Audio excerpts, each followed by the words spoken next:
Bonsoir à tous, bienvenue sur Wow Spoken French. Je suis Antoine et je suis très heureux de vous retrouver ce soir. Gabriel, j'ai une question importante pour nos auditeurs aujourd'hui. Bonsoir Antoine, bonsoir à tous nos merveilleux auditeurs. Oh, une question importante, je suis très curieuse, de quoi s'agit-il?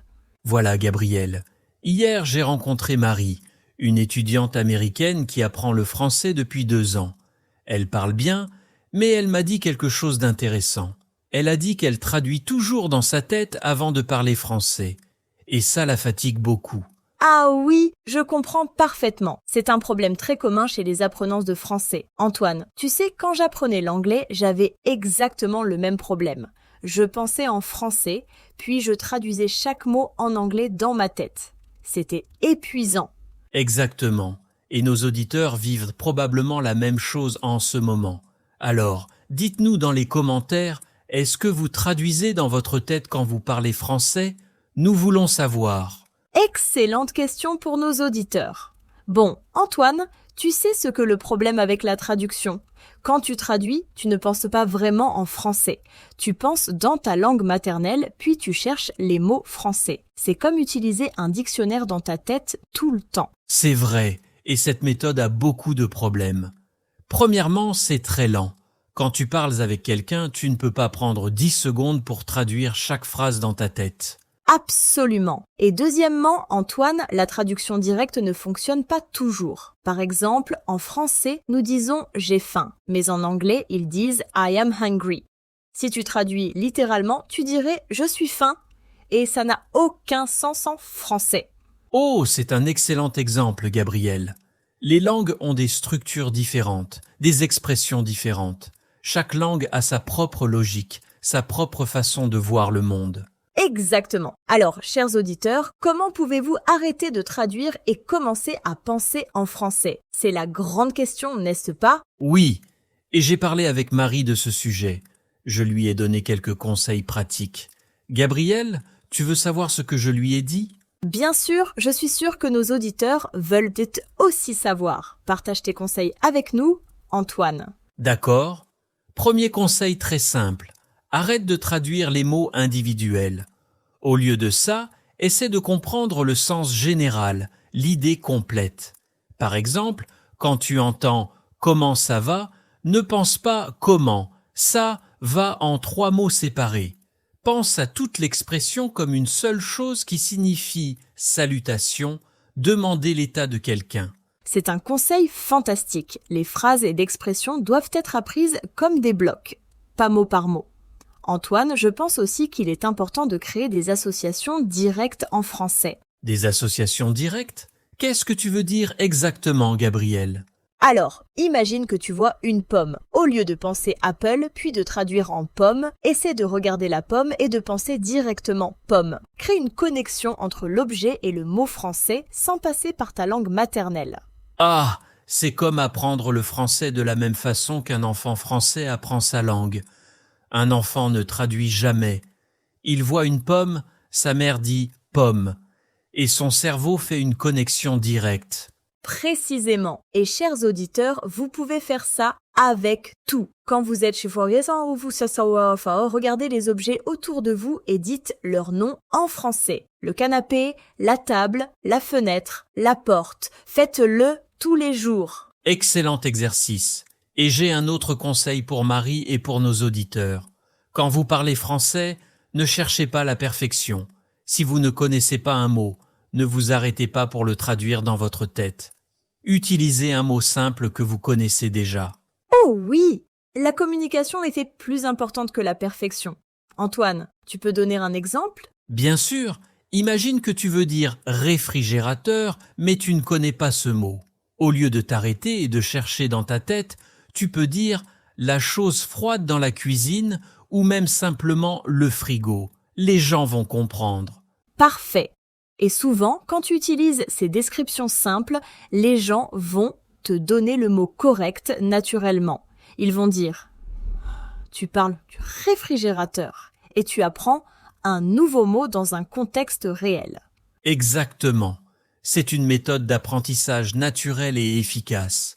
Gabriel, Tu sais ce que j'ai remarqué avec Marie? Elle parlait lentement parce qu'elle traduisait tout. Mais quand elle a arrêté de traduire, elle a commencé à parler plus vite, plus naturellement. C'est normal, quand tu ne traduis pas, ton cerveau est libre. Tu peux te concentrer sur la conversation, sur les émotions, sur ce que tu veux vraiment dire. La langue devient un outil de communication, pas un puzzle compliqué. Chers auditeurs, est-ce que vous comprenez ce que nous disons maintenant sans traduire? Si oui, félicitations.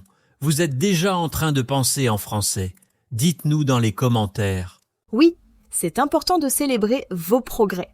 Antoine, j'ai aussi un conseil pour nos auditeurs. Parlez-vous en français, je sais que ça semble bizarre, mais c'est très efficace. Parler tout seul? C'est intéressant. Comment ça marche, Gabriel? Alors, quand tu es seul à la maison, tu peux décrire ce que tu fais en français. Par exemple, maintenant je prépare le café. Je prends une tasse, je verse l'eau chaude. Ça sent bon. Tu crées des phrases simples sur tes actions quotidiennes. Ah, c'est génial! C'est comme avoir une conversation avec toi-même en français.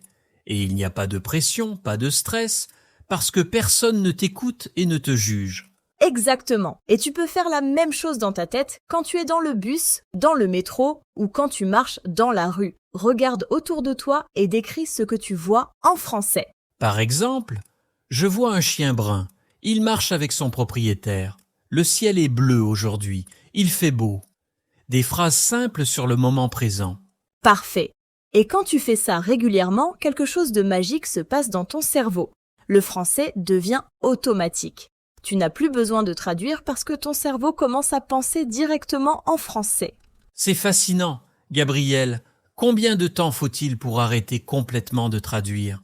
Nos auditeurs veulent probablement savoir. Bonne question, Antoine. Eh bien, ça dépend de chaque personne. Certaines personnes peuvent arrêter de traduire après quelques mois de pratique intensive. D'autres ont besoin de plus de temps. Mais l'important, c'est de pratiquer tous les jours, même 5 ou 10 minutes. La constance est la clé. Mieux vaut pratiquer 10 minutes chaque jour que 2 heures une fois par semaine. Le cerveau a besoin de répétitions régulières pour créer de nouvelles habitudes. Absolument. Et chers auditeurs, n'oubliez pas que l'immersion est aussi très importante. Écoutez des podcasts français comme celui-ci, regardez des films français, lisez des livres simples en français. Plus vous êtes exposé au français, plus vite vous allez penser en français. Et la musique française. Écoutez des chansons françaises et essayez de comprendre sans traduire. Laissez le rythme et les émotions vous guider. Oh oui, la musique est magnifique pour apprendre. Antoine, tu sais ce qui aide aussi beaucoup? Apprendre des expressions françaises complètes, pas des mots isolés. Tu as raison. Par exemple, au lieu d'apprendre juste le mot avoir, apprends des expressions comme avoir faim, avoir soif, avoir chaud, avoir froid. Comme ça, ton cerveau stocke des unités de sens complètes. Exactement. Et quand tu as besoin de dire que tu as faim, l'expression « j'ai faim » vient naturellement, sans traduction. C'est beaucoup plus efficace. Gabriel, je pense aussi que nos auditeurs ne doivent pas avoir peur de faire des erreurs. Quand tu as peur, tu te bloques, tu traduis trop, tu vérifies tout dans ta tête avant de parler. Oh, c'est tellement important ce que tu dis. Les erreurs sont normales et nécessaires. Chers auditeurs, quand vous faites une erreur en français, ce n'est pas grave. C'est même une bonne chose parce que vous apprenez quelque chose de nouveau. Absolument. Chaque erreur est une opportunité d'apprentissage. Et honnêtement, les francophones adorent quand les étrangers essaient de parler français. Ils ne jugent pas les erreurs, ils apprécient l'effort. C'est vrai, Antoine. Tu te souviens quand tu as commencé à apprendre l'espagnol? Tu as fait beaucoup d'erreurs au début, non? Oh oui, je me souviens. Une fois, j'ai dit quelque chose de complètement bizarre en espagnol et tout le monde a ri. Mais ce n'était pas méchant. Ils ont ri avec moi, pas de moi. Et après, ils m'ont corrigé gentiment et je n'ai jamais oublié la bonne expression. Tu vois, les erreurs nous aident à apprendre et à créer des souvenirs. Chers auditeurs, embrassez vos erreurs. Elles sont vos amis dans votre voyage d'apprentissage du français. Exactement. Bon, Gabriel, revenons à notre sujet principal. Comment penser en français sans traduire? Je crois que nous avons parlé de beaucoup de techniques différentes. Tu peux faire un petit résumé pour nos auditeurs? Avec plaisir, Antoine. Alors, chers auditeurs, voici les points importants. Premièrement, créez des associations directes entre les objets et les mots français, sans passer par votre langue maternelle. Deuxièmement, apprenez des expressions complètes et des phrases, pas des mots isolés. Le contexte est très important. Troisièmement, pratiquez tous les jours, même juste quelques minutes. Parlez-vous en français, décrivez votre journée, vos actions. Quatrièmement, ne cherchez pas la perfection. Si vous ne connaissez pas un mot, utilisez une description simple ou un mot que vous connaissez déjà. Cinquièmement, immergez-vous dans le français. Écoutez, regardez, lisez du contenu français autant que possible. Et enfin, n'ayez pas peur des erreurs. Les erreurs sont normales et nécessaires pour progresser. Parfait. Antoine, je pense que nos auditeurs ont maintenant beaucoup d'outils pour arrêter de traduire et commencer à penser en français. J'espère. Chers auditeurs, nous voulons vraiment savoir comment se passe votre apprentissage. Est-ce que vous traduisez encore beaucoup dans votre tête? Quelle technique allez-vous essayer maintenant? Écrivez-nous dans les commentaires. Oui, vos commentaires sont très importants pour nous. Nous lisons tous vos messages et nous adorons savoir ce que vous pensez et comment vous progressez dans votre français. Et si vous avez aimé cet épisode, n'oubliez pas de vous abonner à Wow Spoken French. Nous publions de nouveaux épisodes régulièrement pour vous aider dans votre apprentissage du français. Absolument, et partagez ce podcast avec vos amis qui apprennent le français. Plus nous sommes nombreux dans cette aventure, plus c'est amusant. Gabriel, avant de terminer, je veux dire quelque chose d'important à nos auditeurs. Apprendre une langue, c'est un voyage magnifique, mais parfois difficile. Il y a des jours où vous vous sentez frustré, où vous pensez que vous ne progressez pas. C'est vrai, Antoine. Mes chers auditeurs, je veux que vous sachiez que chaque conversation en français, même courte, même avec des erreurs, est une victoire. Chaque fois que vous comprenez une phrase sans traduire, c'est un progrès énorme. Exactement. Soyez patient avec vous-même. Le cerveau a besoin de temps pour s'adapter à une nouvelle langue, mais avec de la pratique régulière et de la persévérance, un jour, vous allez réaliser que vous pensez en français sans effort. Et ce jour-là sera merveilleux. Vous allez vous réveiller un matin et soudainement le français va couler naturellement. Vous allez comprendre sans traduire, vous allez parler sans chercher vos mots. C'est magique! Oui, et ce moment va arriver pour tous nos auditeurs s'ils continuent à pratiquer et à croire en eux. Nous croyons en vous, chers auditeurs. Nous croyons vraiment en vous. Alors, continuez à écouter nos podcasts, continuez à pratiquer et surtout, amusez-vous avec le français. La langue française est belle et riche et vous méritez de la découvrir pleinement. Bien dit, Gabriel. Bon, je pense qu'il est temps de terminer notre épisode d'aujourd'hui. Chers auditeurs, merci infiniment de nous écouter. Votre soutien et votre engagement nous motivent énormément. Oui, merci du fond du cœur et n'oubliez pas, la prochaine fois que vous parlez français, essayez de ne pas traduire. Laissez le français venir naturellement sans forcer. Faites confiance à votre cerveau. Excellent conseil.